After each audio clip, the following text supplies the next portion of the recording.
So I have to stay up all night because of a medical test, and my sister, who is a visual artist, keeps talking about this 24 hours of art thingamajiggy, which apparently is a thing who people can draw community do. Anyway, I'm just gonna culturally appropriate that and kind of write a script for a video with as many ideas for as possible for the next whatever hours. So, not really 24 hours of political opinions. Go!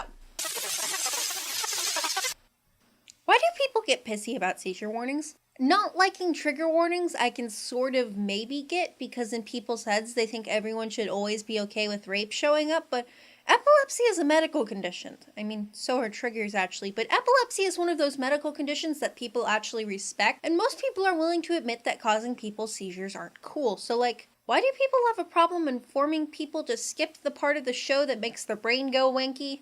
I mean, we're cool telling pregnant people not to go on roller coasters, so how is this any different? My school starts at 6 o'clock in the morning. So since teenagers are supposed to get 9 or 10 hours of sleep, in order to achieve that, I would need to go to bed at 8. Except, at some point in the years, it's still light out at 8. So in order to get the amount of sleep a teenager needs and go to school, I need to get up while it's dark out and go to bed when it's light out. Who designed this? Who is the idiot who decided to systematically sleep-deprive high school students? Because apparently this is a thing in a lot of school systems, and it's just dude. So this just might be a nostalgia thing, but when did trolling stop meaning funny little internet prank and start meaning doing and saying horrible shit to people? Like Rick's rolling versus doxing. I have no problem with OG trolling, but you can't just call people cunts, send them death threats, and scream slurs at them and just be like, lol. I mean, how is that even funny? Don't get me wrong, I love a good bigoted joke just as much as the next South Park trash, but saying bigoted things isn't automatically funny. You have to aim for a specific type of misery, not just hurt. At the very least, you need to set up a context where I don't expect anyone to scream faggot. Honestly, the word trolling has stopped being used to refer to a specific type of internet human and has turned it away for assholes who suck at telling jokes to pretend it's your fault when they aren't funny just because they called someone a cunt. I just looked up the world record for the most amount of lemon juice drunk at once, and it's less than 2.5 cuts. I need to go get me some lemons. Also, the idiot who did that really didn't follow his own rules, so I definitely need to challenge that. Why is it that we expect people to have an opinion on, every single political thing that has ever happened in the world? My entire knowledge of the Israeli situation comes from Sausage Party. My opinion on that shit is not valuable, and expecting me to have one is basically demanding people either be informed about every single part of politics for all time forever, or make badly informed decisions based on lackluster information. We need to have more respect for people who abstain from giving a shit. You know, it just kind of occurred to me that I say I like African wedding dresses a lot, because bright colors fill me a sense of innocent happiness which has long since been stricken from this world. But Africa isn't a small place.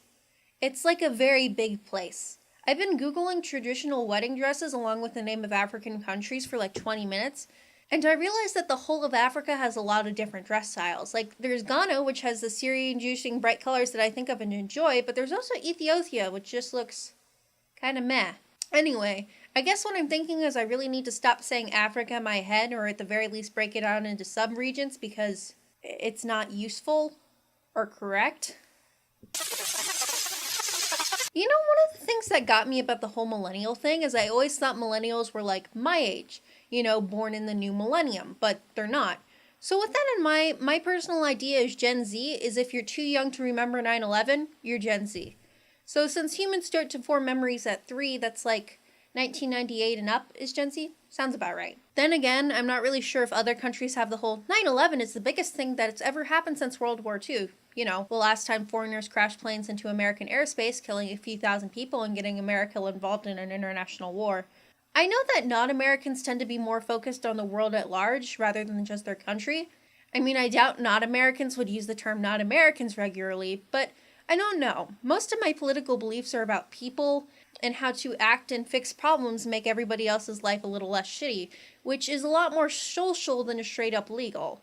Thing is, I don't really know about how other countries' cultures work, and governments, and laws, and how things differ, so I don't really feel comfortable saying how other people should solve their cultural problems, when I don't fully understand what it's like there. The world is getting small, sure, but I still find that day-to-day stuff is what you really need to get, and those things are slow to change. That being said, what the fuck, Canada? Why is your milk in backs? Why do people like John 3:16 so much? It's like, it's a shitty Bible verse. It's boring. Yeah, we get it. God loves you. Know what the best Bible verse is? Genesis 31:35. Every version of the Bible has a different way of saying period without saying period, and it's hilarious. Holy fuck, I'm dying. It's 4:20 in the morning. Some people, like, get up and run and shit right now. I'm watching a YouTube video about pizza shot glasses and eating shitty chocolate off the floor of my room. Humans are weird. Why are there no special insults for liberal women? Like, men, we got soy boy, we got cuck, we got white knight. For the non-binaries, we got special snowflake and a helicopter, but like, all the alt-right insults for women are just for all women, and they didn't make them up themselves, you know? Slut, whore, cunt, come on. We come up with one unique insult for women. Maybe femnoids, but that's not really an insult. It's more just an alternate term, you know? It's like saying Uranus instead of Uranus. But I just want one really stupid term for liberal women to derogatorily call myself as a prefront for other people calling me it. And if it doesn't work, if the terms are vague and already existing term, truly one of the worst sexisms womankind has ever faced. I feel like I've heard a lot more people bitch about losing freedom of speech than I've seen cases where freedom of speech was actually being violated. And then for some reason, when their freedom of speech is actually being violated, nobody ever says it. It's like, violence against protesters is never really referred to as a freedom of speech violation, but like, getting banned from Twitter for tweeting porn at people is? The fuck? Why do people think it's sexism to say that periods are gross? Like, they are. They are really fucking gross. It's just 5 days of constant bleeding out of your genitals, and that shit is everywhere, and it's gross.